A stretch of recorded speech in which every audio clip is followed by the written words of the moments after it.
Ronda Cobb, the money coach. Ronda, tell us a little bit about what you I do. specialize in helping people manage their money and improve their credit. I also have developed a really good specialty in reducing medical debt and getting rid of that, which is very important. And then we go on from there and we help people build wealth. So today we're going to focus on 5 ways to improve your credit score. Rhonda, what are some ways that we can do that? Right, and some people don't realize how hard it is. So let's go through some that are really important. The first one is don't max out your credit card limits. Don't pay late, anything, especially your car payment. Eliminate the mistakes on your report. And then the fourth one is eliminate medical debt. Probably don't do the Experian boost. So you mentioned not to max out your credit card. What should people do with their credit cards? Well, when you have a credit card and you get it and it comes and it tells you what your maximum amount that you can charge is. So let's say you're doing really well and your maximum amount is $10,000. When they calculate your credit score, for every dollar above $3,000, your score is negatively impacted. Doesn't mean you spent more than the credit card company allows. It just means that that's the way they calculate the score. So you should know that so you can keep your credit card balance under that amount of money, especially when you're trying to max out your credit score. Well, and if you have multiple lines of credit, maybe it's a couple credit cards or other forms of credit, and let's say the total is maybe $20,000. You don't want to be spending, you said, more than 30% of that? Right. So to improve the score, start spending less of how much you have available. Right. Start paying it down and your score will go up, even though you didn't do anything else. It's important for people to understand that because they think they have this credit card that they can Exactly. spend money on. So they're like, cool, I'm going to spend all that, and they don't realize how it is impacting them. Right. And then if you go over the limit that the credit card company gave you, oh Lord, not only do you get an over limit fee, you also your credit score goes down even more. So along with not spending too much on your credit cards and slowly paying those down to help your score, don't make any late payments. No, late payments are instantly recorded and they do take your score down. Even if you only paid a day late, it's going to count against you.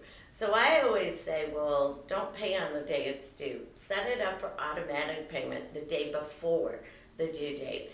That gives it time to be processed and recorded correctly. And when you pay it, if you pay it online, keep track. Know what day you paid your stuff so that if there's a mistake, you can say, well, no, I paid this on time. Well, and that goes to maybe when to pay too. You said like a day before. If you pay it before it closes, or if people don't have that chunk of change to pay their credit card when it's due, pay a little bit each week, because then your credit gets lower. Exactly. You're less likely to have a late payment. You're less likely to have all kinds of other negative. Right. And depends on how you earn your money and how you spend your money. But there is nothing to keep you from paying on that credit card every single week. So if you are not really good about keeping the big balance for the big payment, well then pay once a week. It's okay, you can go online and pay it. It's really fast, it's really easy, and it keeps you from overspending money that should be put on paying down debt. So another way to improve your credit score is to eliminate mistakes on a credit report. Tell us more about that. Right. So before you go and start looking for your dream home or getting pre-approved for your mortgage, you want to pull your own report. And you can do that for free. You go online. And you really want to review it, because if there are mistakes on that report, you're not going to know about it unless you review it. You need to correct those mistakes so that your credit score is as high as it can possibly be before you go to get a pre-approval for a mortgage. What are some mistakes that you generally see on these reports? Oh, every once in a while, like daily, I see mistakes of, well, here's the balance, here's the monthly payment, and they're the same amount of money. Most people don't pay $2,722 a month on a $2,722 balance. That's a great big mistake. And it'll take your score down, and it will mess up your debt to income ratio. So that can really, tread hard on your pre-approval ability. Other mistakes on the report are things that have been there forever and they could be gotten rid of, especially if they're a little bit negative. And the big thing is if you've ever lost your wallet, you definitely want to pull your credit report because you don't know if something was opened in your name and you don't even know about it because you didn't pull your report since it happened. Any mistake whatsoever, you really want to get rid of it because it's to your benefit. And you said another big thing is getting rid of medical debt. Right.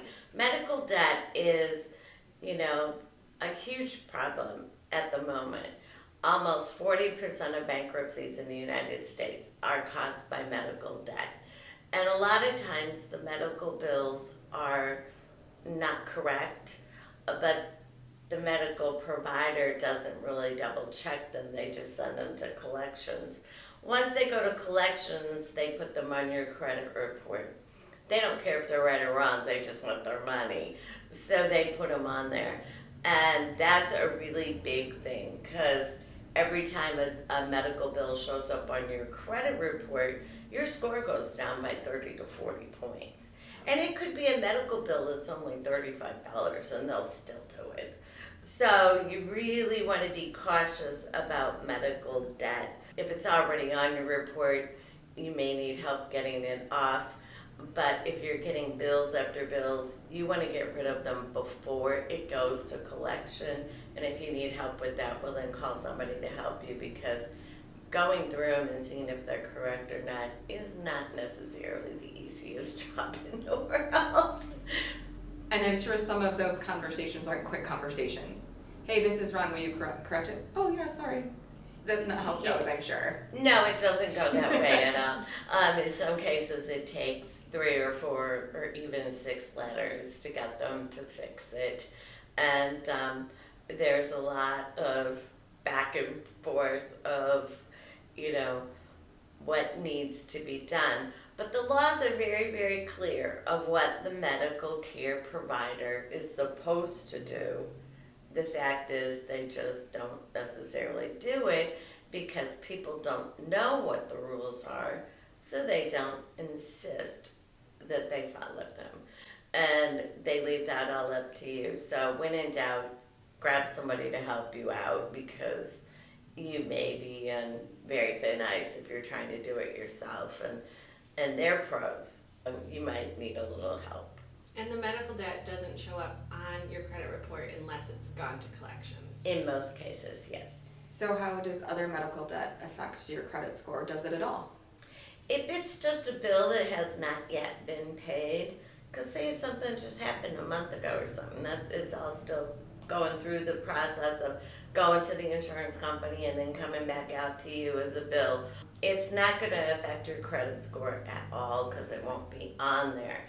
But once you start getting late notices, pay now notices, and the big one that's always with these big red letters that says final bill, then it's time to wake up and get with the program and get rid of it. Think that bill is wrong, get rid of it as quick as you can. You've got to get it corrected. I always say pay what you owe, but only what you owe. Because once it goes to collection, it's a whole nother ball of wax to really deal with.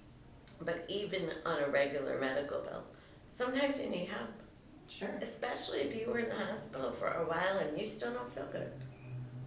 And those bills come and you don't feel good and you're tired and so you set it aside. And then the next one comes and you put it in the stack and so on until the stack is overwhelming, and then what do you do with it? You throw it away.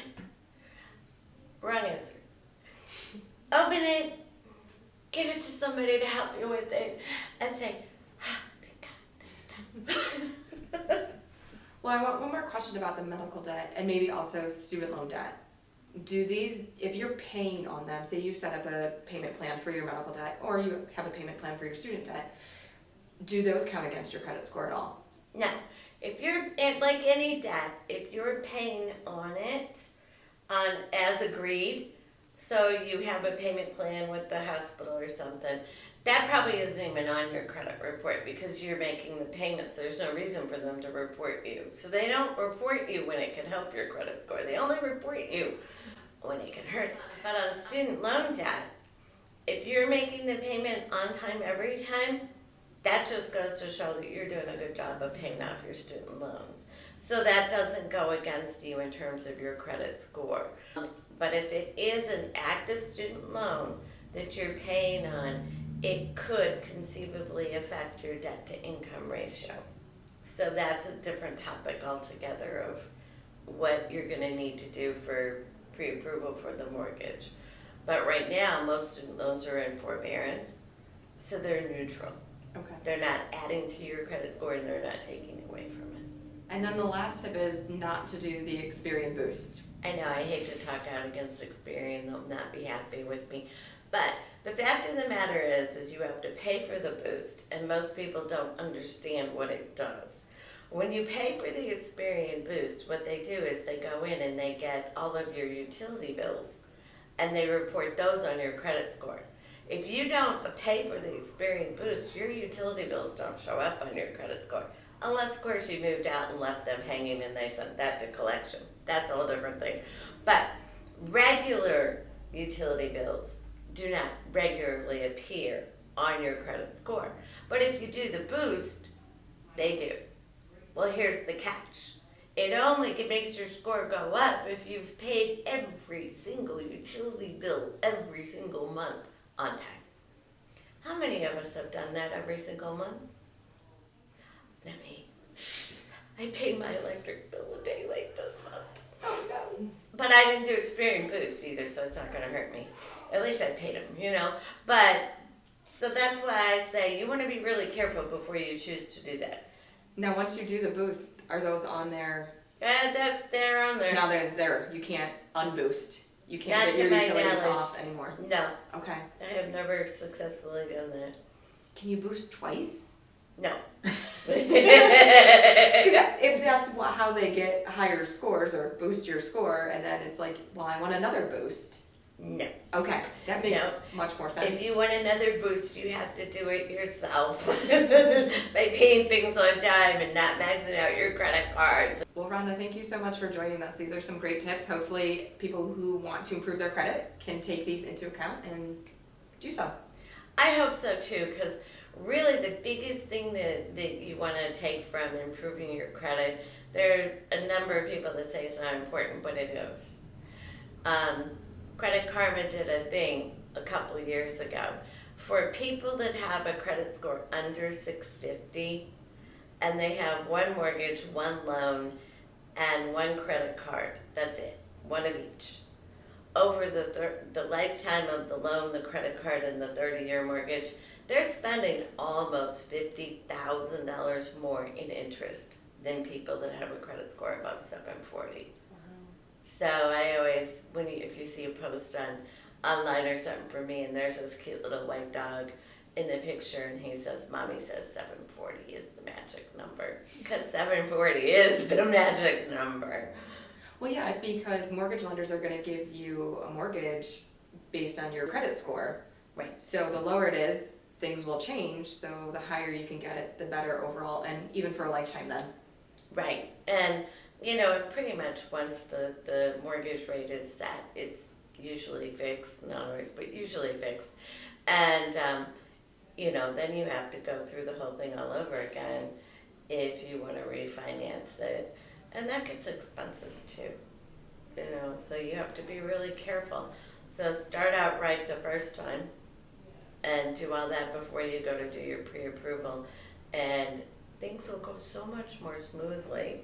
And you'll be able to go shop for your house knowing that you're truly ready.